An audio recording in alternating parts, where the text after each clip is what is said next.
Тэгэхээр манай сургууль дээр надад нэг эвгүй зүйл болсон байдیں۔ Сургууль дээр 3 дугаар давхрын 0 болон сургуулийн ашигладаггүй хэсэг нь хараагдсан гэж ярьдаг байсан. Хараагдсан байдаг гэж ярьдаг байсан. Тэгэхээр guys, та бүхний дунд сүнс гэдэгт бас чөтгөр шулан байдаг гэдэгт итгэдэг хүмүүс байна уу? За хэрвээ байвал та бүхэн наашаа суугаарай. Тэгэд өнөөдөр бүгдээрээ нэгэн сонирхолтой ч юм уу эсвэл жоох аимшиг тэмчгүүд сүргэн бичлэг хийх гэж байна. Энэ юу вэ гэвэл Facebook групп дээр тавигдсан хүмүүс тохиолдсон эвгүй явдлуудыг бүгдээр үзэх болно. Тийм Facebook групп байт юм лээ. Тэгэд бүгдээрээ тэр дотор ороод тэгээд үзэх болно. За тэгээд бичлэгтэйгээ хамтаагаарай. За тэгээд бүгдээрээ уншаад эхлэе. Сайн байна уу, намайг Т гэдэг би Дэнжин мянгад амьдардаг. Тэр хавийн хойд хэсгийг зарим хүмүүс сүнс гүйдэлтэй гэж ярьдаг. Тэгээ би тэрэнд нь итгэдэггүй байсан. Тэгээд өчигдөр шөнийн болсон явдлаас хойш итгэдэг болчлоо. Өөр чинь би найзтайгаа уулзаад явж исэн чинь нэг нохоо над руу дайрахаар нь би дэдид гэж хэлсэн чинь тэр нохоо цаашаагаа явсан. Тэгээд булан иргэнгүү гэртээ гинт хүн шиг дүрстэй болонгуудаа алга болцсон. Тэрийг би миний бодож байгаа юм мөн болов гэхээс маш их айж байна. Орой үтс гэрээсээ баг гараарай гэж сануулъя гэж байна. Ер нь эвгүүлийн те. Гэхдээ ер нь бол маш олон хүмүүсийн дам яриа байдаг л бах л та. Дэнжин мянга сүнстэй ч юм уу те. Эсвэл баян ушуу машуу шингэлтэй хайлааст гэл те. Маш олон тийм гүйдэл сүнстэй газар гээд маш олон хүмүүс хам дамнаж ярьдаг. Тэгээд хэрвээ энэ хүний үнэн бол бас эвгүүлээ те. Нохой гарч ирсэн чинь зайл гээл хэлсэн байх нь шүү дээ. Тэгсэн чинь шууд булан иргээл хүн дүрстэй болоо алга болцсон гэдэг. Бас л эвгүүлээ. За тэгэхээр guys, энэ одоо бичлэгэн дээр дурддах хүмүүсийн нэрийг би мэдээж нууцлна. Яагаад тэгэхээр эн чинь бас хувь хүний нууц байгаа болохоор зөвхөн постнд харчин дээр нэрийг нууцлна. За тэгээд дараагийнхаа эвгүй зүйл рүү орцоо. Тэгээд энэ миний анхны пост. За тэгэхээр манай сургууль дээр надад нэг эвгүй зүйл болсон байдیں۔ Сургууль дээр 3 дугаар давхрын 0 болон сургуулийн ашигладаггүй хэсэг нь хараагдсан гэж ярьдаг байсан. Хараагдсан байдаг гэж ярьдаг байсан. Гэхдээ би итгээгүй л дээ. Тэгээд нэг өдөр би 0 орохгүй болохгүй болоод хамгийн ойрхон байсан 0 нь 3 давхрынх байж тараад би гялс ороод гарахтаа гараа авах гэсэн чинь толинд нэг эвгүй охин харагдаад би эргээд хартал байхгүй байсан. Нэг охин гараа угаах гад зогссон чинь 0-ных нь ард бишээ толиных нь ард нэг эвгүй охин зогсож исэн. Яас л эвгүй л те. Харлах байсан. Би өөрийгөө хий юм харж ийн гэж одтол 0-ийн нэг охин уйлаад байсан.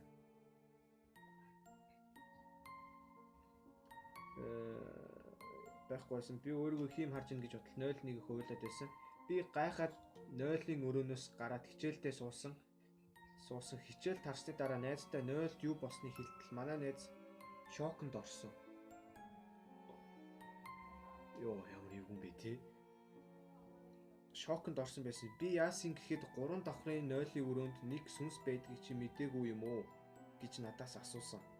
Тэгээд би юу ч хэлээгүй дуугүй зогссон. Тэгэд манай найз тэр охиныг найз залуу нь алслана гэж хэлээ. Би гайхаад хэл хөггүй болсон. Зогсож байсан. Тэгээд би арай хийж үг дуурсан. Найз залуу нь яаж алсан гэхэд манай найз залуу нь 3 давхрын октын 0-ийн өрөөнд найз хүн угаалтаа ууранд ус дүүргцэн зогсож байхад найз залуу нь гинт орж ирээд толгойг нь тэр дүүрэ устай угаалт уран толгойг нь чихээд найз охин амьсгаа авч чадахгүй ухсан гэж хэлсэн. Тэр үеэс хойш би 3 давхрын өрөөг дахиж ашиглаагүй байдгийг гэсэн байна. Юу гэж бодож байна? Та нар яг юу гэж бодож байна? Бас эвгүүлэн те. Гэхдээ бүхэл бүтэн нөгөө найз залуу нь алсан гэж бодохоор бас л. Тэгээ та бүхэн юу гэж бодож байна? Бас дүгнэлт юм уу эсвэл өөрсдийнхөө бодлыг энэ доор комент хэсэгт бичээрэй. За тэгээд ер нь маш олон л тийм дам яриа тэгээд бас хүний нүд нөгөө зарим тийм нөгөө Монгол зүүр үтцэг байдаг шүү дээ. Нөгөө айсуунд аргал хөдөлнө ч юм уу те. Тиймэрхүү байдаг шүү дээ. Тэгээ ер нь бас сэрэмжтэй байгаарэ гэж л хэлмээр байна. За тэгээд энэ хүү одоо миний одоо уншаад байгаа постууд нь бидний тохиолдсон аимшигт явдлууд гэдэг нэг тийм Facebook групп байт юм байна. Тэгээд энэчнээс л би одоо хүмүүс тохиолцоод эвгүй явдлуудын аимшигт явдлуудыг бас ингээд уншиж байна. За тэгээд дараагийнх руугаа орчие гэж бодож байна. Гэтэ бас эвгүй болт юм байна ёо. Нуруу хүүтэ өргөж мэрэг бол амар эвгүй болт юм байна. Гэтэ үргэлжлүүлцгээе. За өөр нэг байх шиг байна. За тэгэхээр би өнөөдөр та нарт нэг юм ярьж өгье юу. Манай найзын амьдрдаг орц ер нь нэлээд эвгүй. Тэгээд нэг удаа найзаагаа дуудахаар орлоо. Тэгсэн чинь манай найз за бигас үсээ самнаатай гэж хэлсэн. Би тухайн үед үс самнах дуудахгүй байлгүй гэж одоо 5 минут нөгөө охиноос сурагч юм байхгүй 10 минутын дараа төвчлгүй хаалгын тогтол байж байгаараа үс бүр амар ширэлтчихсэн байна гэсэн. Би бодохдоо ямар удаан ширэлтээс нь гардаг үсвэ гэж бодов. 15 минут сурагч юм байхгүй. Тэгтлэхийн нэгэн миний нэрийг зөөлхөн шивнэх шиг болсон юм.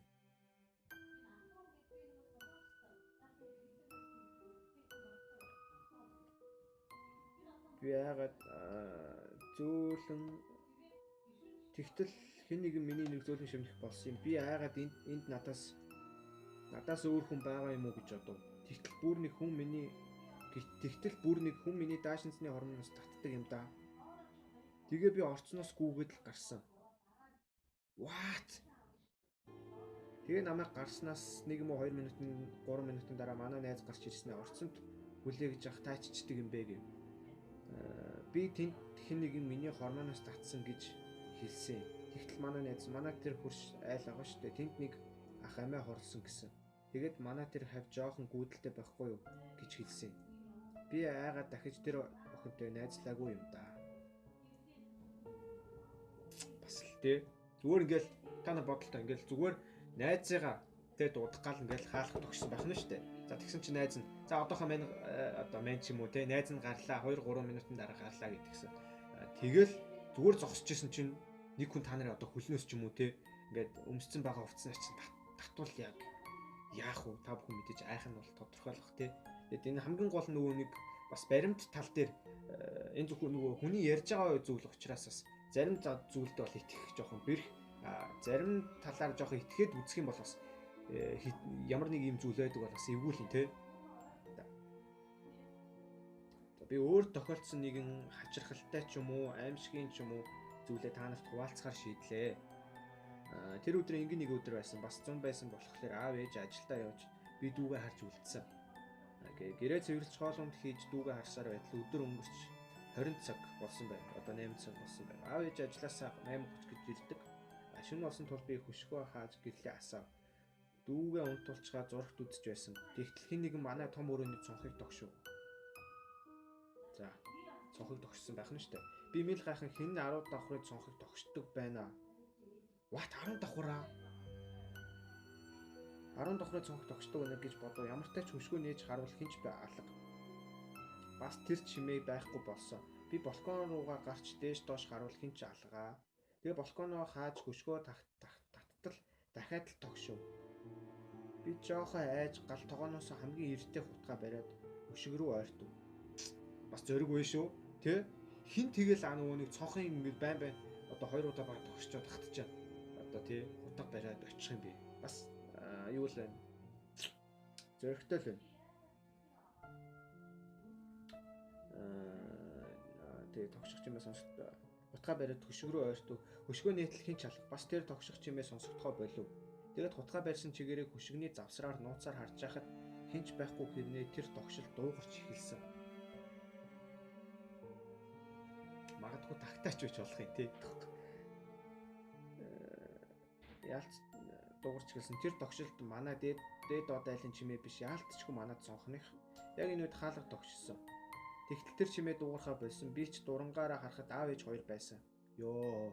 Аав ээж хоёр нь ингэж ирэх гэж тий. Тэгээд тэр хоёрыг би бошоо оруулж тэр тухайгаа хэлэхэд аав ээж хоёр нь итгээгүй юм байна.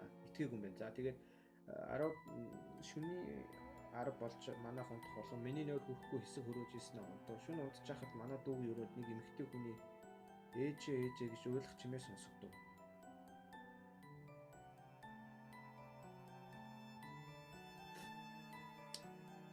За Би тэр чимээнэр сэрч дүүгийн өрөөрөө ороо. Тэр дуу хоолой манай ээжийн хоолойтой их адилхан сонсогдсон учраас дүүгийн өрөөрөө ороход манай ээж дүүгийн хажууд дүүгийн ингрийг дэрлчихсэн уйлжээ. Би ээж рүү очиж яасан бол юу болсон гэж асуухад юу ч хариулахгүй. Би гайхаад аавыг дуудах гээд аав ээж хоёрын өрөөрөө ортол. Аав ээж хоёр нам унтжээ. What? Юу вэ? Би бүр гайхаад дүүгийн өрөөрөө орвол нөгөө уйлаад исэн ээж алга, харин дүү нам унтжээ. Би аав ээж хоёрыг сэрээж тэр тухайга хэлмээр байсан ч ядарсан болохоор сэрээж чадсангүй. Ёо. Ямар эвгүй юм те. Ёо, энэ бас арцаалгаж шүү. Өмнөхийг бодвол гэсэн. За бүгдээр ингэж яриа л та тий. Одоо ингэж зөвхөн дүүгээ хараа байжсэн чи орой 8 цаг болсон тийм үү. За одоо орой 8 цаг болвол тэгсэн одоо 10 давхар шүү дээ. Бүр 10 давхар. Байрны. Тэгээ 10 давхар байрны цонхыг тогшсон байгаа. Тэгээ тооцоо орон хөшгөө нэнгүүт хинч байгааг үзэж байгаа байхгүй. Тэгэд хөшгөө хаагаад тэгээ балкон дээр мэнээр гарсан гэж байгаа. Тэгээ балкон дээр гарчаад буцаад хинч явахгүй болохоор буцаад орсон байгаа юм гэлүүгээ. Тэгээд дахиад сонхны тогшилт сонсогдсон байгаа. Тэгээ мэнээр хутга бариад одоо хутга бариа шууд очисон гэд тэгж байгаа. Тэгснэ бас хинч байгааг үзэж байгаа байхгүй. Тэгээ байжсэн чи одоо тухайн хүний аав ээж хоёр нь ирээд тэгсэн чи одоо шөнийн 10 цаг болж исэн тэгээд дүүг нь унтчихсэн дүүгийнх нь өрөөнд ээжээ гэд нэг хүн уйлаад тах шиг байсан гэсэн. Тэгээд орсон чи дүүгийн ингрийн дэрлэлчихсэн нэг эмхтэй гівтчихсэн гэж байгаа байхгүй. Уйлцсан тэгснэ. Тэгээд тэр хүнийг ингээд харсан чи ээжтэй адилхан байсан гэж байгаа байхгүй. Тэгээд аав ээж хоёрынхоо өрөөлөө очисон чи аав ээжээр нь унтчихсэн гэж байгаа орон дээр. Ёо. Тэгээ буцаад нөгөө дүүгийнхээ өрөөлөө очиод харсан чи байхгүй байсан гэж байгаа байхгүй. Ямар сони юм бэ те. Амин эвгүүл. За тэгээ бүгдээрээ ер нь үргэлжлүүлэх үү болох уу юу? Бүр айчлаа. Амар эвгүүн бэ нэ энэ чинь. Цагаад талахаар бүр. Ёо. Энэ явдал бараг 2 эсвэл 3 жилийн өмнө болсон. Явдал хаа. Аав ээж хоёрын аав ээж хоёр том ахынх руу бууз чимхэх гэж явчихсан байсан. Би аав ээж хоёрыг хүлээгээ зургт үзчихлээ л та. Зургтны цаг харсан чинь 3 цаг болж байсан. Би ороод цаа твтээд One Piece-ийг бодож хөвтлээ. Тэгсэн аав ээжийн хоёрын өрөөний авдар хөдөлсөн. Тэгээд би ахыг цэрээсэн чи ах намайг түлхээд унтаад лээсэн. Тэгэд хүнжлөө толгой дээгүүрээ нөмрөөд уйлахад твтчихв. Тэгсэн галтгоонд аяг тав халбах сэрэг бүгдээрээ унаад хагарсан. Вау. Унаад хагарсан. Би аав ээж хоёр та хоёр хаана байна гэд уйлж итэл хүний хөлийн чимээ аав ээжийн өрөөнөөс сонсогдсон. Би уйлахаа болоод энэ бүх зүйл зүгээр л миний төсөөлөл гэж бодоод твтчихв. Тэгсэн миний хөлний доор нэг хүн ирээд суусан. Тэгээ би унтсан байсан. Аав ээж хоёр өрөөндөө унтаад л байжсэн. Тэгээд очиод нөгөө эвдэрсэн юмудаа харсан чинь бүгд ямар ч өөрчлөлт байгаагүй. Миний төсөөлөл байсан уу эсвэл гэд нэг юм пост байна. За. Гэхдээ бас нөгөө нэг түрүү хэлсэн шүү дээ. Айс хүнд даргал хөдөлнө гэж тэгээд бас хэд аимшигын төсөөл ингээ айгаад байвал бас юу яаж болох вэ? Төсөөлөлт автаад тэгээд ямар нэгэн зүйлээс айгаад ээж болох байх. Эсвэл бүр нөгөө талаас нь харахад бас эвгүй л юм те. Аав ээж хоёрын өрөөнийх нь авдар унаал те. Тэгснээ шууд галт тогоонд нь байсан аяг тавг бүгдээр хаалгач магараал. Бүгд амар эвгүй л. Өнөөдөр бүгдээрээ нөгөө Facebook групп дээр хүмүүс тохиолдож исэн эвгүй явдлуудыг уншиж үзлээ. Тэгээд ер нь бол амар эвгүй л те. Зарим хүнийх нь эвгүй юм. Тэгээд бас хэрвээ ийм зүйл байдаг бол бас тэгээд бидний эргэн тойронд ямар нэгэн тийм зүйл байдаг бол бас эвгүй л. Нөгөө талаасаа болохоор хит айцтай байгаад бас төсөөлөлт автаад бас айгаад байж бас болох юм байна. За тэгээд өнөөдрийн бичлэгэд үзсэн та бүхэндээ маш их баярлалаа. Дараагийн бичлэгүүдээр уулзлаа. Түр баяртай. Дүлгэн Баатар байлаа.